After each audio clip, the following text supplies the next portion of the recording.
Piedošana. Piedošana ir smags jautājums daudziem. Arī man savā laikā bija grūti piedot cilvēkiem, kas man bija nodarījuši pāri, un es nespēju savu pārkāpt. Es turēju sevī nepiedošanu, dusmas, un tās tikai vairojās, tās postīja mani. Kādā brīdī es sapratu, ka man ir jāpiedod. Tajā laikā gan es nebiju vēl Jēzus Kristus māceklis, bet es sapratu, ka man ir jāpiedod, jo ar to es postu tikai savu dzīvi, ar šo nepiedošanu. Un šodien runājot par piedošanu, daudz cilvēku jautā, kā es varu piedot. Kā es varu piedot, ja viņš man nodarīs to, kā es varu piedot, ja viņš joprojām man dara pāri. Kā es varu piedot. Un es gribētu pastīties, ko Dieva vārds saka par piedošanu un cik svarīgi ir piedošana. Un pirmā rakstvieta ir 1. Jāņa vēstule, 2. nodaļa, 12. pants, kur rakstīts: Es rakstu jums, bērniņi, jo grēki jums ir viņa vārda dēļ piedoti. Un es saprotu, ka Jēzus Kristus vārda dēļ mums ir mūsu grēki piedoti. Kas pieņem Kristu, tiek kristīts viņa vārdā, tam visi grēki, pagātnes, tagadnes un nākotnes ir piedoti. Un to izdara pats Kristus. Viņš piedod mums mūsu grēkus. Ar savu nāvi viņš mūsu grēkus pienaglo pie krusta un dara mūs brīvus. Piedošana dod mums pestīšanu. Piedošana dod mums mūžīgo dzīvību.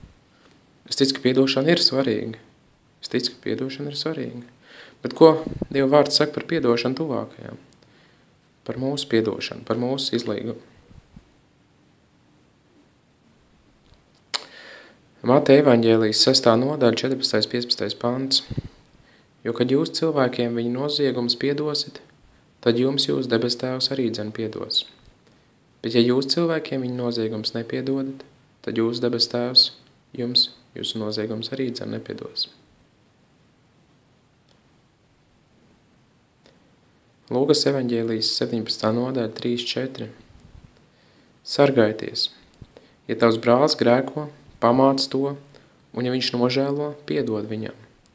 Un ja viņš grēko pret tevi 7 reizes dienā, un 7 reizes nāk pie tevis un saka, man ir žēl, piedod viņam. Manuprāt, vienreizē vārdi, ko Jēzus saka. Mēs reizēm sakam, mums ir grūti piedot, ja mēs neredzam, ka cilvēks nožēlo, bet šeit mēs redzam, kad cilvēks 7 reizes grēko pret savu tuvāko, 7 reizes dienas laikā. Un Jēzus saka, piedod viņam. Piedod. Kāpēc mēs gribam, lai piedošana būtu balstīta kādā nopelnā? Mēs gribam piedot cilvēkam, jo viņš ir nopelnījis. Nē, piedošanai ir jābūt no sirds, un piedošanai ir jābūt kā dāvanai. Kā Jēzus mums dāvā piedošanu žēlstību, tā arī mums ir jāpiedod tuvākajam. Tā ir žēlstības dāvana, tas nav nopelns. Bet mums šķiet, ka tuvākais vai tālāks cilvēks vienalga, kas pret mums ir nodarījis kādu lietu, ka viņš nenožēlo. Mums viņam ir jāpiedod.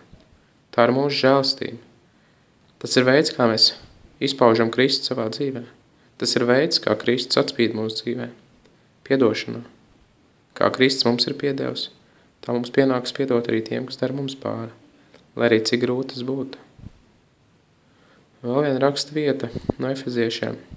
Efeziešu vēstule 4. nodaļa, 23. pants. Bet esiet cits pret citu laipni un žēlsirdīgi. Piedodiet citam, kā arī Dievs Kristū jums ir piedevis. Kā Dievs jums ir piedevis, tā jūs piedodiet. Es domāju pateikt, es nevaru piedot, ir diezgan egoistiski. Jā, reizēm tās ir sāpes, lielas sāpes, kur dēļ mēs negribam piedot un nevaram piedot. Bet piedošana ir izvēle. Tā ir izvēle izrādīt žēlstību. Izrādīt žēlstību tam, kas to nav pelnījis. Dievs izrādīja žēlstību mums, kad mēs bijām grēcinieki. Ļaujot savam dēlam nomirt par mums pie krusta. Vai mēs neesam spējīgi izrādīt žēlstību par cilvēku, kurš to nav pelnījis? Tas ir katra ziņā, es domāju, tas ir katra ziņā piedot vai nepiedot. Bet Dieva vārds ir ļoti strikts attiecībā uz šo.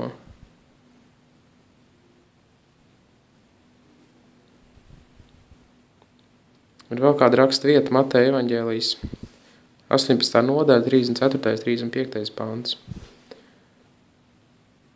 Un tur ir stāsts par kādu kalpu, par kādu kungu, kur kungs kalpam piedeva atlaid visu viņu parādus, un tad šis kalps devās pie cita, savu brāļa, un sāka viņu mocīt un sist, un teica, atdod man to, ko tu man esi parādā. Un tālāk stāsts ir, ko kungs dara, kad viņš uzzina par šī kalpa rīcību. Un viņa kungs apskaitās un nodeva to mocītājiem, kamēr tas samaksā visu, ko viņš tam bija parādā. Tā arī mans debes tēvs jums darīs, ja jūs ik viens savam brālim no sirds nepiedosiet. Piedošana no sirds. Pat ja tavs brālis varbūt nepietiekoši labi atvainojas, tad Dieva vārds saka, ka tev viņam ir jāpiedod no sirds. Piedošana prasa, es domāju, lielu piepūli. Piedošana prasa daudz soļus ar Kristu. Piedošana prasa spēku. Bet Dievs neuzdod tikai lietas, kas mums ir jāizpild, Dievs dod arī spēku. Es ticu, ka Dievs katram var iedot spēku piedot pārdarītājiem. Lai arī kāds būtu dusmas tevī, lai arī kāds būtu naids tevī, lai arī kāda būtu tevī nepiedošana, lai arī ko šis cilvēks tev būtu izdarījis. Piedod viņam, atlaid viņa grēkus, nepelnīt piedod viņam. Piedod. Dievs tev ir piedevis, piedod viņam. Paturot sevī naidu, paturot sevī dusmas, tu iznīcini pats sevi un attālinies no Dieva. Tu attālinies no tās žēlstības, ko Dievs tev var dot. Piedod, atlaid un dzīvo tālāk, seko Kristum. Tu nevari vilkt līdzi šo nastu. Tu nevari vilkt līdzi tā kā, es nezinu, kartupeļu mais, akmens mais, tu velc to pa zemi, ejot līdz Kristum, tu esi pārpūlējies, noguris, tu nevar vairs paiet, tev kājas netur, bet tu velc, atlaid to mais, piedod. Un vieglas solis atsekot Kristum un izbaudi, cik labs ir attiecības ar Kristu, cik forši ir viņam sekot. Cik labi ir pavadīt laiku ar Dievu, kad tev nav nekas pret savu tuvāko. Piedošana nenozīmē, ka tev tagad ar šo cilvēku būs katru dienu jānāk kopā, jāsēž pie galda. Piedošana nenozīmē arī to, ka tu sevi no upura padari par vainīgo. Tu neuzņemies šī cilvēka vainu.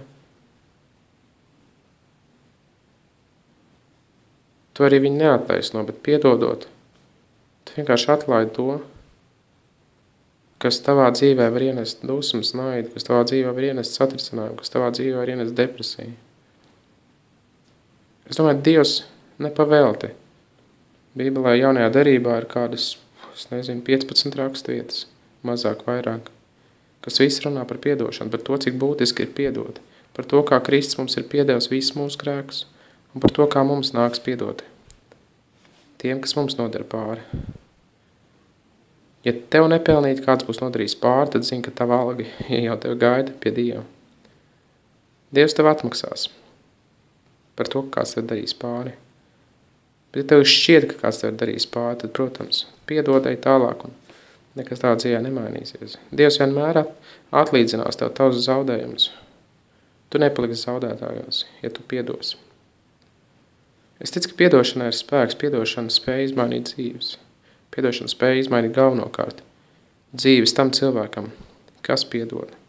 Un reizēm mūsu piedošana var izmainīt arī tā cilvēka dzīvi, kurš mums nodarīs pāri. Pārdabiska piedošana izmaina dzīves. Es lūdzu Tēvs par ikvienu, kuram šobrīd sirdī ir aizvainojums, kuram ir dusmas, Tēvs.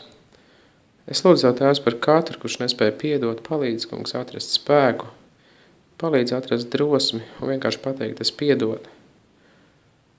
Dievs dod savu svēto garu katram, kas tev seko, un dod gudrību, kungs, kā piedot. Dod gudrību, kungs, kā piedot. Amen.